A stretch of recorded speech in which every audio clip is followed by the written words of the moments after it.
નમસ્તે મિત્રો, આજે આપણે બનાવીશું ઠંડી માટે એકદમ ગરમ ગરમ નવી રીતે લીલી મેથીના ક્રિસ્પી વડા। જો તમે આ રીતે વડા બનાવશો તો ઘરમાં બધાને બહુ જ પસંદ આવશે। તો ધ્યાનથી પૂરો વિડીયો જોજો અને વિડીયો ગમે તો લાઈક કરજો અને ચેનલને સબસ્ક્રાઇબ કરવાનું ભૂલતા નહીં। તો ચાલો હવે બનાવીએ। એના માટે એક બાઉલમાં લઈએ અડધો કપ પૌવા। જે બટેટા પૌવાના પૌવા હોય એ લેવાના। હવે પૌવાને સાફ પાણીથી ધોઈ પાણી નિતારી 2 મિનિટ સાઈડમાં મૂકી દઈએ, જેથી પૌવા એકદમ સોફ્ટ થઈ જશે।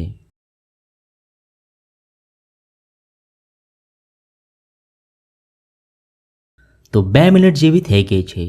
હવે પૌવાને આ રીતે હાથેથી થોડા મસળી લઈએ।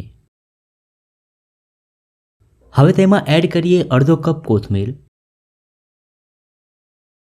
સાથે 2 કપ ઝીણી સમારેલી લીલી મેથી, 2 ટીસ્પૂન સફેદ તલ, અડધો ટીસ્પૂન હળદર, 1 ટીસ્પૂન લીલા મરચાં આદુની પેસ્ટ, 1 ઝીણી સમારેલી ડુંગળી અને સ્વાદ પ્રમાણે મીઠું એડ કરી બધી જ સામગ્રીઓને મિક્સ કરી દે। જો તમે ડુંગળી ન ખાતા હોય તો તમે અડધો કપ કોબી એડ કરી શકો છો। તો બધી જ વસ્તુ મસાલા સાથે મિક્સ થઈ ગઈ છે। હવે તેમાં અડધો કપ બેસન એડ કરી દે અને હવે બેસનને પણ સારી રીતે મિક્સ કરી દે। જો તમને આ સમયે મિશ્રણ ઢીલું લાગે તો તમે 2 ટેબલસ્પૂન જેટલો ચણાનો લોટ અથવા ચોખાનો લોટ ઉમેરી શકો છો। હવે બંને હાથને તેલવાળા કરી દે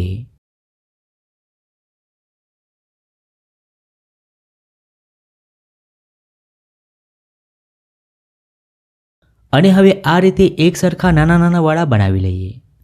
તો વચ્ચેથી પાતળા હોય એવા બહુ જાડા વડા નથી વાળવાના, કારણ કે આ વડાને આપણે એકદમ ક્રિસ્પી થાય ત્યાં સુધી થવા દેવાના છે। તો બધા જ વડા આ રીતે તૈયાર કરી લેવાના।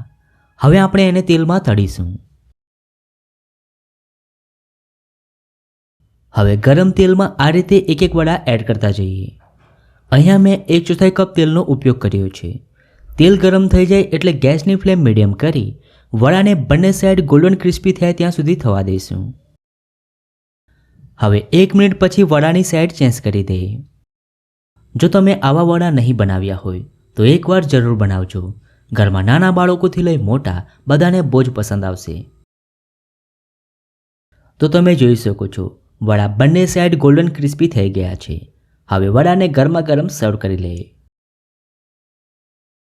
તમે આ વડાને ચા સાથે કે ટોમેટો કેચઅપ સાથે ગરમ ગરમ સર્વ કરો, ખૂબ જ સ્વાદિષ્ટ લાગશે। બહારથી ક્રિસ્પી અને અંદરથી સોફ્ટ વડા બન્યા છે। તો તમને આ વડાની રેસીપી કેવી લાગી? જો રેસીપી ગમી હોય તો વિડીયોને લાઇક અને શેર કરજો।